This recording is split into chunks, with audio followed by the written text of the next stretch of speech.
Hi friends, welcome back to my channel. ಇವತ್ತು ನಾವು ಅವರೆಕಾಯಿ ಹುಳಿ ಸಾರು ಮಾಡೋಣ.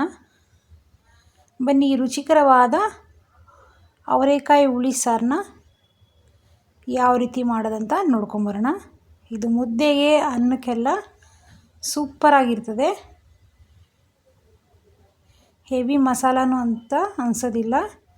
ಬನ್ನಿ, ರುಚಿಕರವಾದ ಅವರೆಕಾಯಿ ಹುಳಿ ಸಾರನ್ನ ಯಾವ ರೀತಿ ಮಾಡೋದಂತ ನೋಡ್ಕೊಂಬರೋಣ.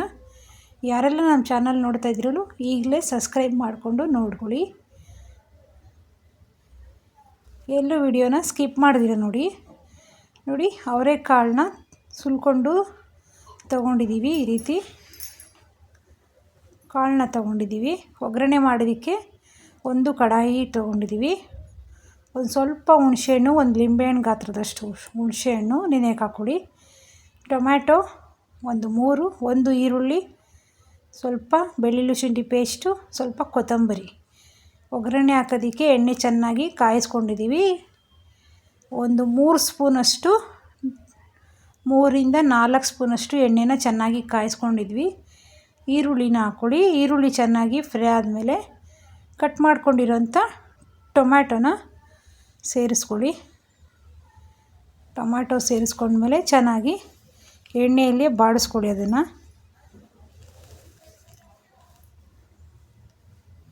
ಟೊಮ್ಯಾಟೊ ಚೆನ್ನಾಗಿ ಬೇಯಬೇಕಲ್ವ, ಅದಕ್ಕೆ ರುಚಿಗೆ ತಕ್ಕಷ್ಟು ಉಪ್ಪನ್ನ ಸೇರಿಸ್ಕೊಳ್ಳಿ. ಸ್ವಲ್ಪ ಚೆನ್ನಾಗಿ ಮಿಕ್ಸ್ ಮಾಡ್ಕೊಳ್ಳಿ.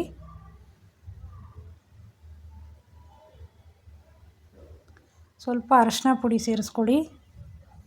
1/4 ಟೀ ಸ್ಪೂನಷ್ಟು ಅರಶಿನ ಪುಡಿ. ಈ ಟೊಮ್ಯಾಟೊ ಎಲ್ಲ ಚೆನ್ನಾಗಿ ಸ್ಮ್ಯಾಶ್ ಆಗೋವರೆಗೂ ಬೇಯಿಸ್ಕೊಳ್ಳಿ.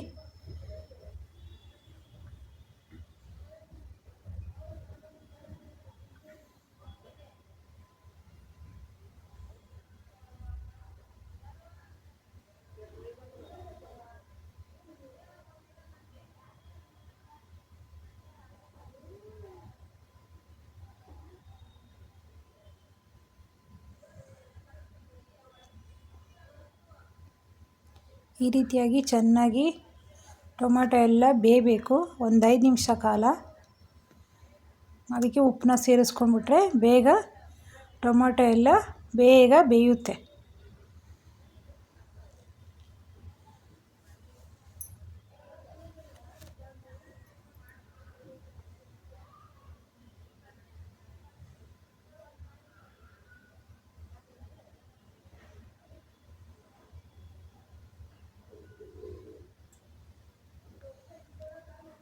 ನೋಡಿ, ಈ ರೀತಿಯಾಗಿ ಟೊಮ್ಯಾಟೊ ಎಲ್ಲ ಬೇಯ್ತಾ ಇರ್ತದೆ. ಅಲ್ಲಿವರೆಗೂ ಒಂದು ಸ್ವಲ್ಪ ಹುಣಸೆಹಣ್ಣ ನೀರಲ್ಲಿ ನೆನೆಯಕ್ಕೆ ಹಾಕೋಣ ನಾವು.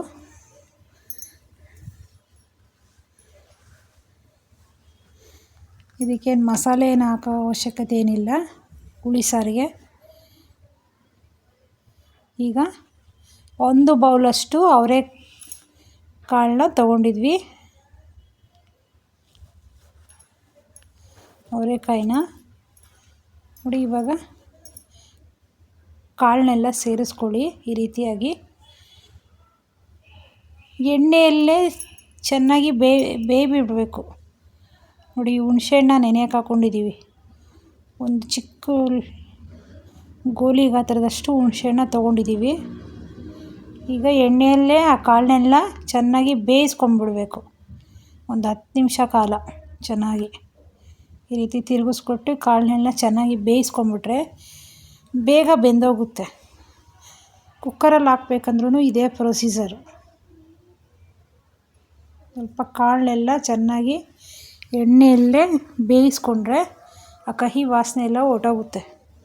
ನೋಡಿ, ಇವಾಗ ಧನಿಯಾ ಪುಡಿ ಎಷ್ಟು ತೊಗೊಳ್ತೀವೋ ಅಷ್ಟೇ ಪ್ರಮಾಣದಲ್ಲಿ ಖಾರದ ಪುಡಿನೂ ತೊಗೊಬೇಕು. ನಾವಿಲ್ಲಿ ಒಂದು 3 ಸ್ಪೂನಷ್ಟು ಧನಿಯಾ ಪೌಡ್ರನ್ನ ತೊಗೊಂಡಿದ್ದೀವಿ. ಅದೇ 3 ಸ್ಪೂನಷ್ಟು ಅಚ್ಕಾರದ ಪುಡಿನ ತೊಗೊಂಡಿದ್ದೀವಿ. ಧನಿಯಾ ಪುಡಿ ಜಾಸ್ತಿ ಇರಬೇಕು ಇದಕ್ಕೆ.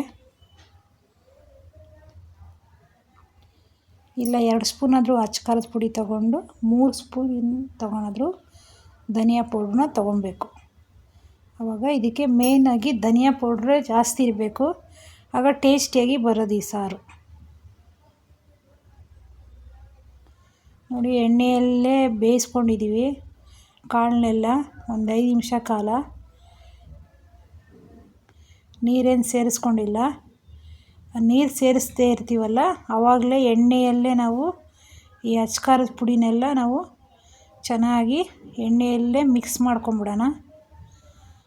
ಈ ರೀತಿಯಾಗಿ ಒಂದು ಸ್ವಲ್ಪ ನೀರು ಹುಯ್ಕೊಂಡು ಚೆನ್ನಾಗಿ ಮಿಕ್ಸ್ ಮಾಡ್ಕೊಂಬಿಡಿ. ಈಗ ಚೆನ್ನಾಗಿ ಮಿಕ್ಸ್ ಎಲ್ಲ ಆಗಿದೆ. ನಮಗೆ ಎಷ್ಟು ಪ್ರಮಾಣದಲ್ಲಿ ನೀರು ಬೇಕೋ, ಸಾರು ಬೇಕೋ ಅಷ್ಟು ಪ್ರಮಾಣದಲ್ಲಿ ನೀರನ್ನ ಸೇರಿಸ್ಕೊಳ್ಳಿ. ನಾನಿಲ್ಲಿ 1 ಲೀಟ್ರಷ್ಟು ನೀರನ್ನ ಸೇರಿಸ್ಕೊಂಡಿದ್ದೀನಿ.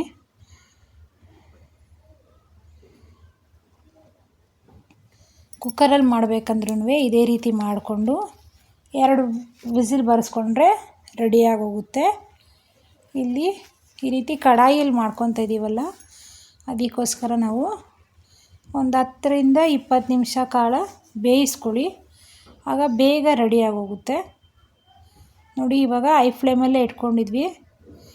ಒಂದು 10 ನಿಮಿಷ ಪ್ಲೇಟ್ನ ಕ್ಲೋಸ್ ಮಾಡಿಬಿಟ್ಟು ಇಡೋಣ, ಸಣ್ಣ ಉರಿ ಮಾಡಿ. ನೋಡಿ ಇವಾಗ ರೆಡಿ ಆಗ್ತಾಯಿದೆ ಆಲ್ಮೋಸ್ಟು. ನೋಡಿ ಈ ರೀತಿಯಾಗಿ ಕಾಳೆಲ್ಲ ಬೇಯ್ತಾ ಇದೆ ನೋಡಿ. ಸಣ್ಣ ಉರಿ ಮಾಡ್ಕೊಂಬಿಡಿ, ಸಾಕಾಗುತ್ತೆ. ಆ ಸಣ್ಣ ಉರಿಯಲ್ಲೇ ಬೇಯುತ್ತೆ ಕಾಳೆಲ್ಲ. ನಾವು ಚೆಕ್ ಮಾಡ್ಕೊಳ್ಳೋಣ ಒಂದು ಸ್ವಲ್ಪ ಹೊತ್ತು ಕಾಳೆಲ್ಲ ಬೆಂದಿದೆಯೋ ಇಲ್ವೋ ಅಂತ. ಈ ರೀತಿ ಚೆಕ್ ಮಾಡೋಣ. ನೋಡಿ ಇನ್ನೂ ಬೇಯಬೇಕು ಕಾಳೆಲ್ಲ. ಇನ್ನೊಂದು 10 ನಿಮಿಷ ಕಾಲ ಬೇಯಿಸ್ಕೊಳ್ಳೋಣ ಚೆನ್ನಾಗಿ. ಕುಕ್ಕರಲ್ಲಿ ಹಾಕಿದ್ರೆ ಬೇಗ ಆಗೋಗುತ್ತೆ. ಈ ರೀತಿ ಪಾತ್ರೆಯಲ್ಲೇ ಮಾಡ್ಕೊಳ್ಳಿ, ತುಂಬ ಟೇಸ್ಟಿಯಾಗಿ ಆಗುತ್ತೆ ನಿಜವಾಗ್ಲೂ. ಕುಕ್ಕರಲ್ಲಕ್ಕಿಂತ ಇದರಲ್ಲೇ ಮಾಡ್ಕೊಳ್ಳಿ, ಆವಾಗ ತುಂಬ ಟೇಸ್ಟಿಯಾಗಿ ಆಗುತ್ತೆ. ನೋಡಿ ಹುಣಸೆ ಹಣ್ಣು ನೆನೆಯೋಕೆ ಹಾಕ್ಕೊಂಡಿದ್ವಿ. ಆ ಕಾಳೆಲ್ಲ ಬೇಯ್ತಾ ಇದೆ ಅನ್ನೋವಾಗ ಹುಣಸೆ ಹಣ್ಣು ನೆನೆಯೋಕೆ ಹಾಕ್ಕೊಂಡಿದ್ವಲ್ಲ, ಆ ರಸನೆಲ್ಲ ಚೆನ್ನಾಗಿ ಹುಣಸೆ ಹಣ್ಣು ರಸನ ತಗೊಳ್ಳಿ. ಈ ಕಾಳೆಲ್ಲ ಬೇಯ್ತಾ ಇದೆ ಅಲ್ವಾ, ಕಾಳೆಲ್ಲ ಬೆಂದಾದಮೇಲೆ ಸ್ವಲ್ಪ ಬೆಂದಾಗಿದೆ ಅನ್ನೋವಾಗ ಹುಣಸೆಹಣ್ಣು ರಸನ ಸೇರಿಸ್ಕೊಬೇಕಾಗುತ್ತೆ. ನೋಡಿ ಇವಾಗ ಈ ರೀತಿ ಕಾಳು ಬೇಯ್ತಾ ಇದೆ.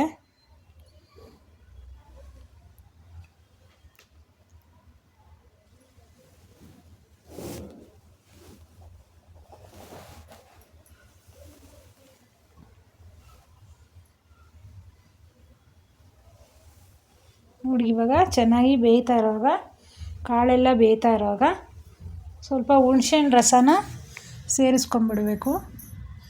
ಈ ರೀತಿಯಾಗಿ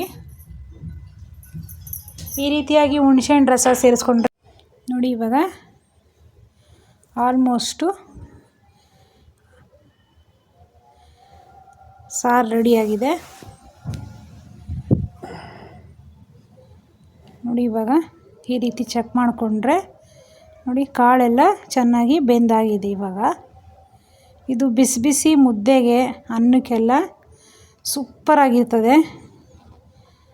ಮಸಾಲೆ ಹಾಕೋ ಅವಶ್ಯಕತೆಯೇ ಇಲ್ಲ. ನೋಡಿ ರುಚಿಕರವಾದ ಅವರೆಕಾಯಿ ಹುಳಿ ಸಾರು ರೆಡಿಯಾಗಿದೆ. ಇದು ಮುದ್ದೆಗೆ, ಅನ್ನಕ್ಕೆಲ್ಲ ಸೂಪರಾಗಿರ್ತದೆ. ಒಂದು ಸಲ ಮಾಡ್ಕೊಂಡು ತಿನ್ನಿ, ಅಷ್ಟೊಂದು ಇಷ್ಟಪಟ್ಟು ತಿಂತೀರಾ. ಎಲ್ಲೂ ವಿಡಿಯೋನ ಸ್ಕಿಪ್ ಮಾಡ್ದಿರ ನೋಡಿ. ನೋಡಿ ಅವರೆಕಾಯಿ ಹುಳಿ ಸಾರು ಸವಿಯಲು ಸಿದ್ಧವಾಗಿದೆ. ನಮ್ಮ ಚಾನಲ್ನ ಸಬ್ಸ್ಕ್ರೈಬ್ ಮಾಡ್ಕೊಳ್ಳಿ. Thank you for watching this video.